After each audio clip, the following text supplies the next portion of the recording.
That's a good question. I have a lot. I love quotes. But my friend Ryan just dropped this on me the other day, and he said, "Hope doesn't float. You gotta learn how to swim against it, not with it." And I was like, "It's very good. That's very good."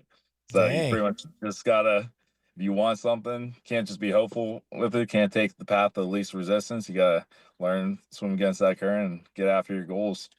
I like that, man. Wait, say it. Say that again. I like that one. I haven't heard that one. Yeah, it's good. Hope doesn't float. You gotta learn to swim against the current, not That's with it. right.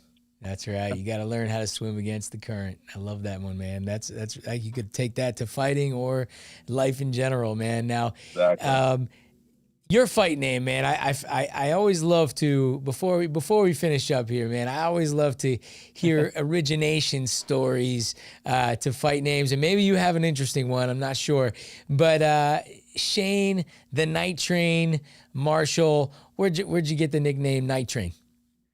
So that actually came from Pee Wee football when I was like 9 years old. I was always Jeez. a, I was always like a dense kid, I'd say, and just running through people's faces like Marshawn Lynch would say.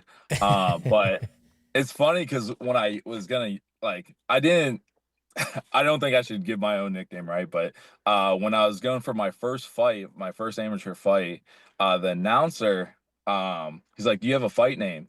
I was like, "No, I'll just put my name." He's like, "Oh, I'll make one up for you." And I was like, "No, I'll do the night train. I'll stick with that. I got that when I was a kid, so I'll stick with that."